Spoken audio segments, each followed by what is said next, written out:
esta edición número 22 del Bafisi, que lamentablemente el año pasado por pandemia tuvimos un año sabático sin esta cantidad de cine que tenemos año a año.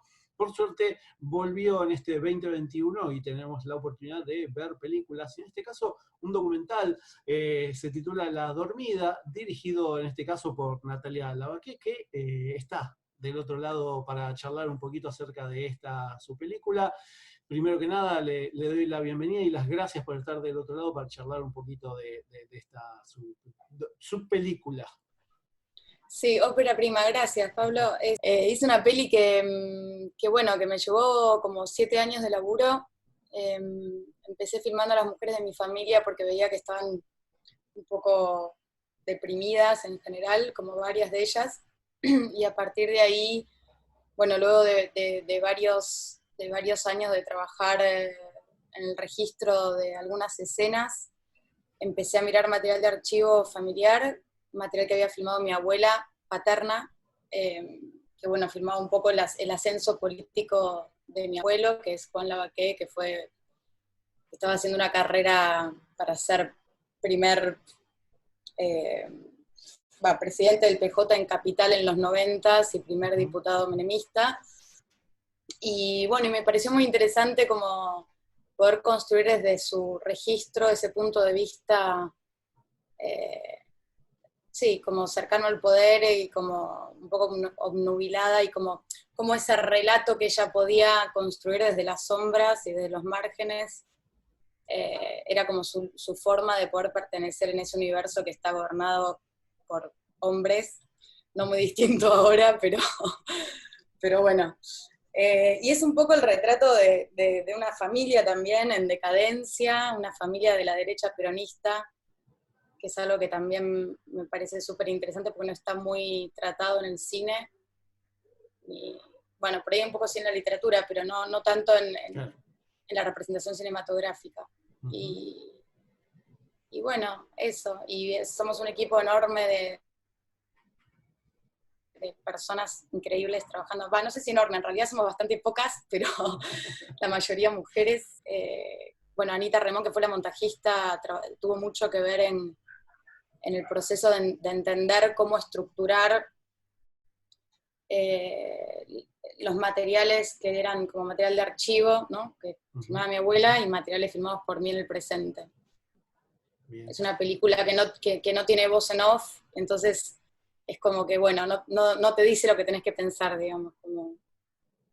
En ese sentido está bueno porque el archivo, perdón, yo sigo hablando, Tranquila. Porque el archivo tiene como esa fuerza narrativa, ¿no? Como cuando uno lo ve, que hay películas que trabajan el archivo por ahí desde un lugar un poco más ilustrativo, y me parecía interesante poder darle autonomía, poder darle un poder a una latencia a las imágenes que ya traían, digamos, poder respetar eso y construir desde ese lugar, ¿no? Como que la película se construye desde estos dos puntos de vista, que son mi abuela y el mío, que se van entrecruzando. Y en este caso, ¿cómo llegó todo este material a tus manos? Llegó por asalto, porque como que en realidad lo fui a buscar.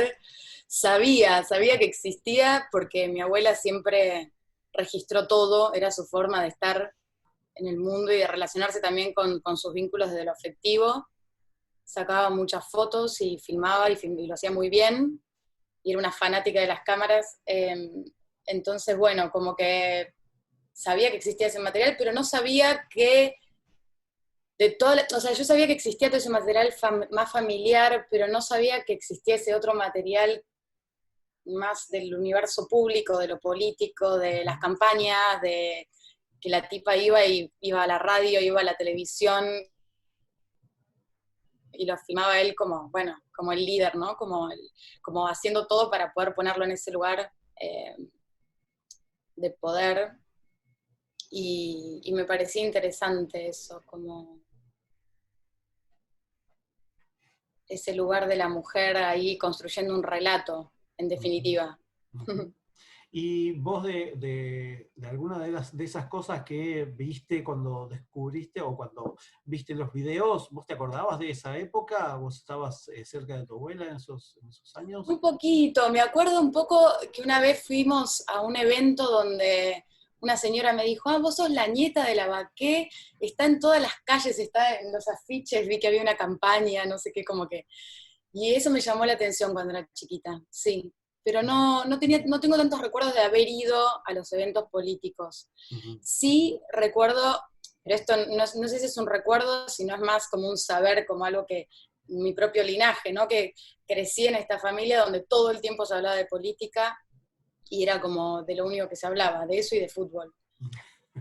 Las discusiones siempre eran como muy candentes y por supuesto estaban siempre gobernadas por hombres también, así que Ujú, ujú. como niñas estábamos ahí merodeando como entre muñecas y ese fondo sonoro que a veces se volvió un poco insoportable y violento también. Ujú. Vamos a poder ver este patriarcado familiar en parte de lo que nos vas a mostrar en este documental. Sí, se trata de hecho de eso. Es como un retrato sobre el patriarcado en cierta medida. Sí, y también de cómo las mujeres en un punto como que quedaron un poco signadas por la decadencia de los 90, ¿no? Como no sé, a cada familia le habrá tocado distinto vivirlo, pero en mi familia fue como un desbarranco total del hacer político y también de la propia estructura familiar, como que se fue desgranando todo. eh, y sí, un poco eso. Bien, ¿y qué, cuando ibas viendo los videos, cómo los recordabas así a tu abuelo y a tu abuela? ¿O los redescubriste a partir de No, eso? los redescubrí un montonazo, sí, sí, sí, sí. Sí, los redescubrí un montón. Pasa eso con el archivo mucho, ¿no? Como que poder mirarlo y volver a mirarlo y volver a mirarlo y volver a mirarlo, como que hay un ejercicio medio obsesivo, como que terminás encontrando, primero como la imagen obvia, que decís, sí, claro, es mi abuela, es mi abuelo, haciendo esto, hablan así, ya los conozco, ¿no? Pero cuando empezás a mirar un poco más en detalle, empezás a encontrar como como cosas que les interesan, cosas en las que se detienen, no sé, como que hay algo con el trabajo del material de archivo que me interesa mucho por eso, porque como que podés volver y reelaborar y reestructurar y pensar casi como si fuese una escritura literaria, como que no es un material en el que en el que una pueda gobernar absolutamente nada. Es Ujú. muy difícil cuando se trata de construir narrativamente en películas que por ahí justamente no hacen del archivo eh, como un valor ilustrativo, como te digo, como que no es para poder yo decir algo sobre eso, sino que el propio archivo tiene su propio discurso atrás. Ujú. Y eso me parecía que era lo más interesante, poder ver a través de ella, como de mi abuela. Ujú. Como eso fue un gran descubrimiento, sí. Mira.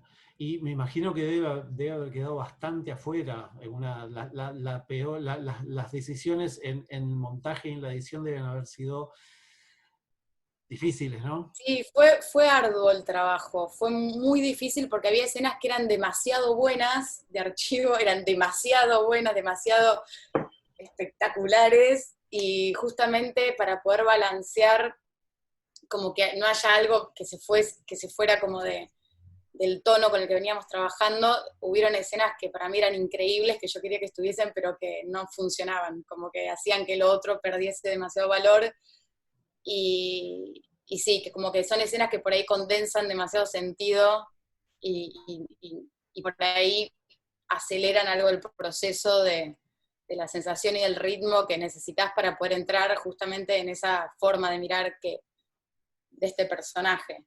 Ujú. Bien. Eh, Sí, y después me pasó algo también, que es que yo había hecho un corte de la película con el aval de palabra de varios familiares que terminaron como cuando vieron el corte de la película ya con la mezcla final, todo, dijeron no de ninguna manera, vamos a permitir que esto suceda, y entonces ahí tuvimos que hacer, como que tuvimos que volver a abrir el proyecto y achurar algunas cosas, o sea, se me fueron 4 minutos de película, y algunas escenas tuve que reestructurarlas, cambiar algunos planos, hacer VFX para poner una planta delante de un personaje, no sé, como cosas así. Que bueno, que son los problemas que está bien, que hay que se corren en el momento de hacer un documental, ¿no? Como que son parte de hacer la película también. Bien. Bueno, y por último te quería, bueno, que nos cuentes un poquito acerca de Ursa Studio, además. Bueno, es una productora que empecé desde el 2015. Empecé a trabajar más por mi cuenta, juntándome con algunas amigas con las que hacíamos piezas interdisciplinarias, sobre todo. Y bueno, hay un poco de todo ahí, como que hay trabajos videoinstalativos, trabajos con otros artistas, de danza, de la performance, de las artes visuales, un poco como que el recorrido también de cruce entre disciplinas me interesa un montón. Porque siento que se aprende mucho también de otros lenguajes, de las artes, que bueno, que uno que las capitalizás en lo que haces después, en el lenguaje del cine. Bien. Bueno, Natalia, te agradezco muchísimo esta entrevista y bueno, nada más, si te acordás, los días y los horarios en los cuales la gente va a poder ver la película. Sí, ya se pueden sacar hoy a la noche, a partir de las 9:30, entradas para el domingo, este próximo domingo a las 9:15 de la noche en el Verano Multiplex. Y luego hay una función el jueves 25 en el Museo Hispanoamericano al mediodía, tipo 1:30. Y luego también se pueden ver por 72 horas online la peli. Así que ya están a partir de mañana a la mañana o hoy a las 10 de la noche los que tengan ganas de hacer esa burocracia nocturna, ya lo pueden hacer. Bien, sí, recordarles que las entradas son gratis y que, bueno, por aforo no hay mucha capacidad, así que vayan y reserven sus entradas para poder disfrutar de la película. Natalia, te agradezco muchísimo la entrevista y bueno, ojalá nos crucemos en algún momento en la nueva normalidad. Gracias a vos, Pablo. No, Sí, por favor. ojalá que sí. Cuando estés Ojalá que ya sí, filmando otra sí. película. Sí, seguro. Bueno, muchísimas gracias. Gracias Chau. a vos. Gracias.